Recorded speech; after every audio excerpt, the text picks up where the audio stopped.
Salut tout le monde, c'est Maestro, j'espère que vous allez bien et que tout se passe bien pour vous. Et aujourd'hui, je vous retrouve pour une nouvelle vidéo pour parler du PSG. Après vous avoir présenté le 11 pour l'OM de Sampaoli, on enchaîne avec Paris et ses problèmes de riches. C'est parti!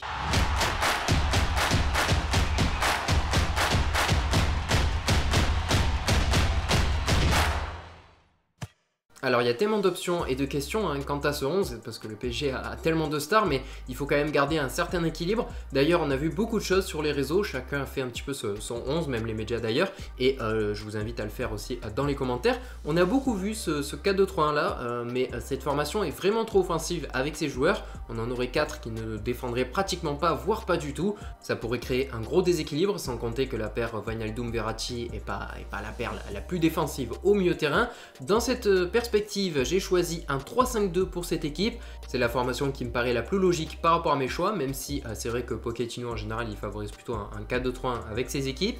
Dans les buts, c'est déjà le doute bien sûr, puisque on a deux gardiens qui sortent d'une très grosse saison. Je pense que Navas va jouer pas mal de matchs au début de saison et que Donnarumma s'installera progressivement en numéro 1 au PSG. En défense centrale, on aurait donc 3 hommes de choix avec Marquinhos, Ramos et Kimpembe. L'avantage de ce 3-5-2, c'est que les 3 peuvent jouer et après ça dépendra aussi de la forme de Ramos. On sait qu'il a eu une saison quand même compliquée l'année dernière avec le Real. En cas de pépin physique, forcément, ça changera un petit peu toute la structure et toute mon idée sur cette compo. Mais voilà, déjà de base, en se disant qu'il n'y a pas de blessure, prendre ces 3 là, ça me semble tout à fait efficace. En piston droit, Hakimi sera titulaire, il a fait une très grande saison avec Milan. Là aussi, ce système est très avantageux pour ce joueur qui est vraiment un latéral très offensif. Il pourra être encore plus décisif en étant ici. Sur le côté gauche, c'est bien plus fragile pour le PSG avec un Bernat qui n'a plus joué depuis très longtemps. Peut-être que Paris va recruter un latéral à gauche, ça serait franchement une très bonne idée. Mais en attendant, Bernat s'est déjà montré très performant avec Paris, notamment dans des matchs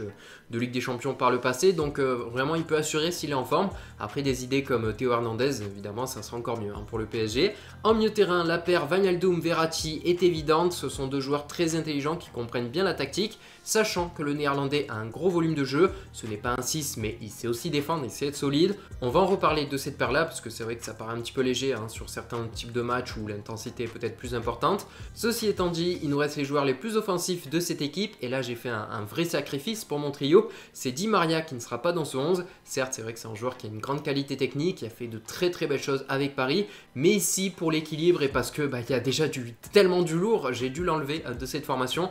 De toute façon, il aura quand même du temps de jeu, puisque Paris va avoir pas mal de matchs. En plus, il y a souvent des pépins physiques. Neymar, il a joué peu de matchs la saison dernière, donc voilà, il aura quand même son temps de jeu, mais pour cette formation, pour ce 11 idéal du PSG, je vais l'enlever. Alors ici, pour que vous compreniez bien, j'affiche les 3 joueurs d'un coup, mais dans un premier temps, j'ai mis Neymar en meneur de jeu, puisque je trouve que Messi sera plus efficace devant ce dernier. Le Brésilien reste un joueur moins décisif que l'Argentin, mieux vaut avoir un Messi plus proche du but. Après, selon les attaques, ça peut permuter, bien entendu. En toute logique, Mbappé se retrouve à gauche. On sait que c'est son côté préférentiel depuis longtemps. Il aura de quoi être servi avec Messi et Neymar. Il peut aussi de quoi combiner. Voici donc une idée de composition pour le PSG. C'est quand même bien plus... Enfin, en tout cas, ça me paraît quand même plus équilibré que le fameux 4-2-3-1 avec Di Maria. Forcément, on perd un très bon joueur, mais on garde aussi Kimpembe. Donc, finalement, ça reste un très bon compromis. Malgré cela, et comme je disais, ce 11 manque un petit peu d'équilibre, notamment au milieu de terrain face à des adversaires de grande qualité qui ont un milieu très étoffé. Je vous ai donc préparé une alternative afin de renforcer cette ligne.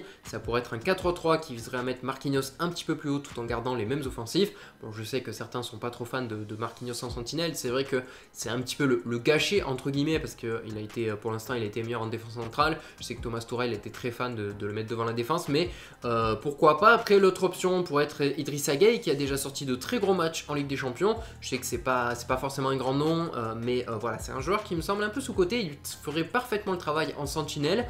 Devant, on aurait un Neymar dans un rôle de faux numéro 9. Ça me semble plus cohérent que de mettre Mbappé tout seul en pointe. Un positionnement qui marche pas trop bien pour lui en général. C'est ainsi que je vais conclure cette vidéo. Et comme avec l'OM, ce n'est pas facile. Autant Marseille, c'est surtout la lecture de la tactique de Sampaoli qui est difficile. Mais pour Paris, c'est plus l'abondance de stars qui rend la tâche compliquée. compliqué. Et j'aurais essayé de donner plusieurs pistes, mais bien sûr, après sur le terrain, ça sera sans doute bien différent. Mais Pochettino, de toute façon, c'est pas le genre d'entraîneur qui va vous mettre toutes les stars d'un coup.